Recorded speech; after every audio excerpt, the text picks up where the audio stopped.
What up, YouTube? Just a little short video today. I'm pretty busy, but I just coming through and starting some seedlings. Spilled a little bit of water. That's all this is. But yeah, starting a little bit of seedlings. Right now I'm trying to get them all watered up. Okay, they still need a little bit. You see, I got these the little seed starting trays. They still need just a little bit more time to soak up this water. I like to do it this way. It takes a little longer for the soil to soak up the water. You water them from below, but I think it soaks it up a lot more evenly and doesn't it doesn't like to see. I tried to water these just a little bit from the top to see if it would speed them up, just to test. Just put a little bit on top, and then I thought maybe the water from the bottom will wick a little bit faster.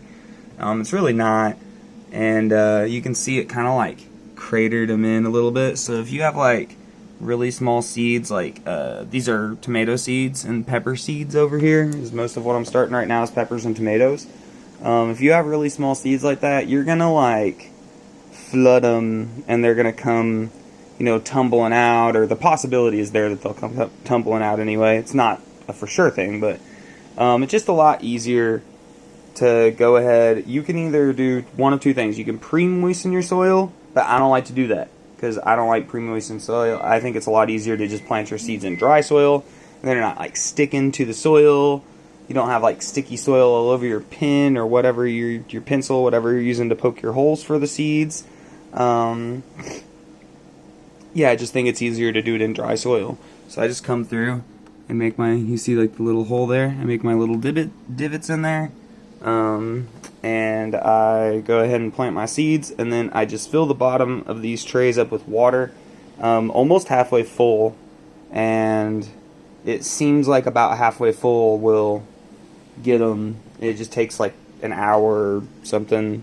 You just got to kind of leave them, and I'm just playing some video games and stuff while I'm waiting, or I plan to. I haven't actually started yet.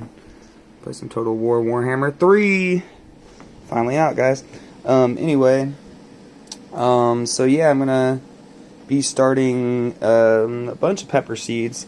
Let's see if I can go ahead and those two in the back, the Chicago Pickling and the American Pale Green, those are cucumbers, but I just didn't want to start a bunch of cucumbers. We don't really know what we're gonna do with them yet. Like, I would know I want to pickle them, obviously, but like I don't know how many we're gonna eat and everything, because not everybody here likes pickles. I do. I don't know how good they're gonna be either. But then we got some Beaver Dam and some King Arthur peppers, and 2 of each there. And then some more King Arthur peppers here. I planted about 8 King Arthur. They're bell peppers. And the Beaver Dam is a sweet pepper that's more... It's more shaped like a banana pepper. It's not really like a banana pepper either, but it's a little closer to a banana than a bell. Then we got cayenne. This one is Hungarian yellow wax, the Hungarian one. And then sweet banana pepper and jalapeno. And then for tomatoes, we got San Marzano tomatoes. Sorry, that's water that's heating up, because I don't like to put in cold water into these either, because it speeds up the process if you go ahead and put warm water. Even if you're putting it on a seedling mat, you know, you're going to put some like 80-degree water in there, and then as it cools, it's going to be really close to what the seeds need to germinate. And then you put it on the seedling mat, it keeps it that temperature. A lot easier than like having to heat it up from super cold. So then back here I got some tomatoes. The San Marzanos are pasting tomatoes. They're supposed to be a really, really good pasting tomato. And I actually have 2 trays of those. Yeah, here's the other tray. So I planted 12 of those.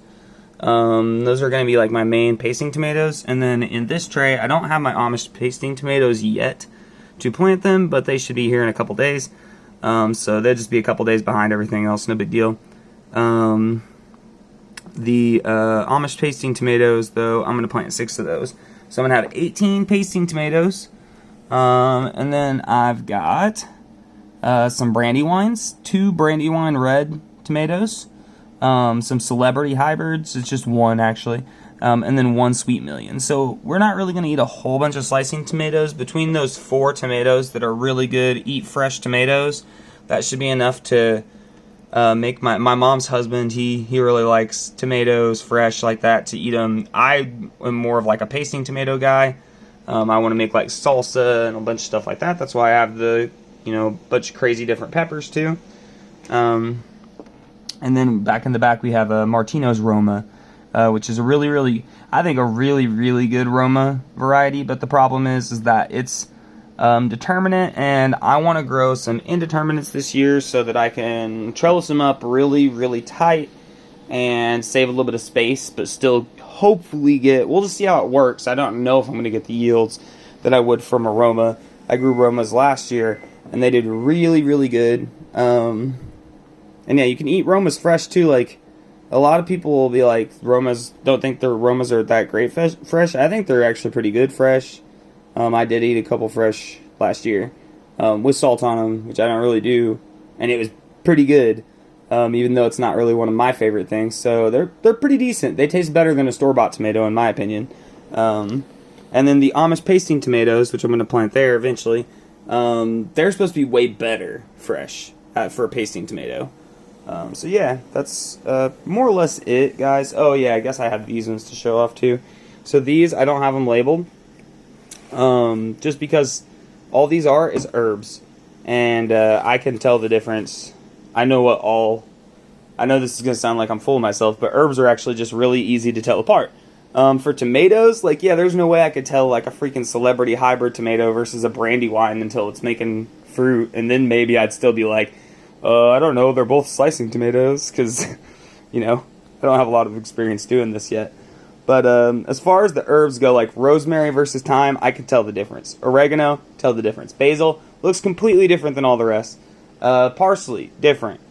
Yeah, that's mostly what I plant in here. Rosemary, thyme, here, let me think. Rosemary, thyme, oregano, parsley, basil, and then I've got broadleaf sage, summer savory, blue Monday sage, which is a different kind of sage that grows a really pretty blue flower.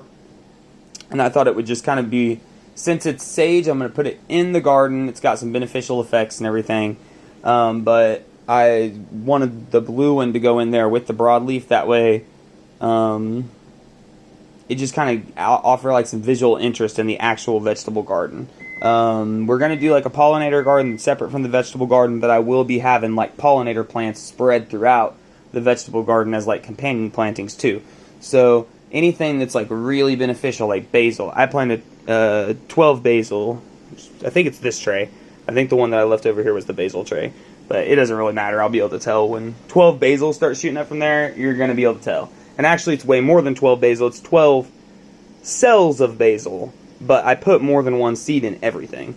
So there's not one thing that I germinated on this table. In case you guys wanted my opinion, just sow extra seeds, because seeds are super cheap.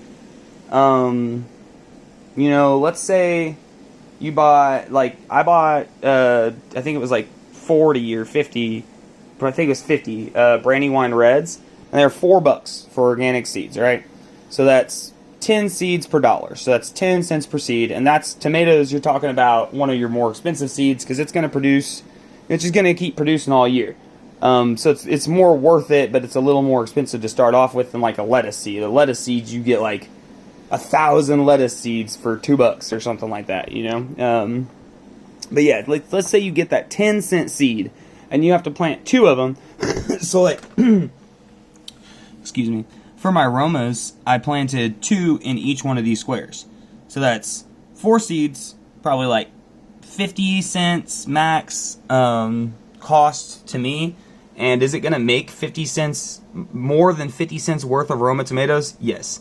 Is it going to still cost me less money than it would for 2 tomato plants at a greenhouse for good ones, not like shopping around for them on sale or something like that? Yeah, it's going to cost me less than that. So that's really what matters. Like, I think it's like 4 tomatoes at a greenhouse is like a few bucks. Well, you're getting 2 tomatoes for 50 cents. You're definitely lower than that. And starting stuff from seeds, you also have a lot more options.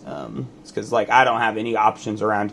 Maybe where you guys live, there's probably more options than where I live, because I live in kind of it's like a small-ish town. It's like a there's like a big town, but it's like kind of hick all around it, if you know what I'm saying. And yeah, like a lot of people are they just grow the same thing, so they just go to the Walmart and just get the same thing they always get, or Lowe's and get the same thing they always get, or whatever. There's not a lot of options for there's like 4 different kinds of tomatoes when I go to pick out tomatoes, you know. When I go online, there's 40 different kinds of tomatoes, or way more than that maybe. But yeah, so this is pretty much it for today. This is a longer video than I wanted to make because I'm a little busy, but I just got talking because that's how I am. I bought these too.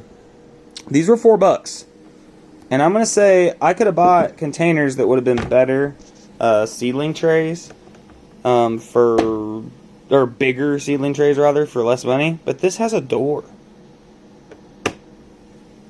Like, I think this is indispensable, because that means that I can just open this door and take a squirt bottle and squirt in there, or like a little tiny flowering can or a watering can and water in there. Whereas on that other plastic container I was using, you had to like pull up the lid and it's like touching the light, and you have to like move the light around. It's really weird and not very fun to mess with. So I was like, these are gonna be better. So I'm gonna try them, because I was like, I don't know how much stuff they're gonna fit in them, right? Like they might not fit very much. Well, check this out. I mean, this is pretty cool. Oh, and also you can see these aren't actually supposed to go with these trays. These are just some 3-inch pots I bought, and they fit perfectly into these seedling trays that I bought, which I'm so happy about. That's pretty awesome. 1 second, guys. Let me just throw this in here. So if you see, it pretty much fits 2 of these trays like perfect. So that's pretty good. And another thing I like about it, other than the door, is they stack really good. Like, you could have 10 of these. You could have 10 of these, right? And you could just like sit them freaking in a corner, and they would like stack up so good that they're never gonna fall. Like, I mean, you'd really have to get that thing for it to fall, because it's got these little, see the little circles in there on the bottom? Yeah. So yeah, that's pretty much all. I think these are really good. I like these. They're called drop front shoe boxes, so you might be able to find them online for even cheaper. And they are that size. So pretty decent size for starting seedlings, and my seedling trays fit in there good. So I could have like, like 5 of these? 5 of these would fit all the seedling trays I have here. Exactly. It would be exactly 5. Because I have, I think, 10 seedling trays. Yeah. See, you got 6 right here, and then 2 there, and then 2 more inside. So 10. So yeah. So 5 of those, you could have seedling trays for a really, like, those are never going to go bad. They're going to take forever. So yeah, I'll be putting these in, and I also have little lids for these ones. These little ones I'll probably just put the lid on, the little tiny plastic lid that came with it. They're right here, actually. Let's see. Got a little vent. Yeah, but yeah, guys, that's it. Sorry for making a longer video than I wanted. Oh, also have a new tent to set up.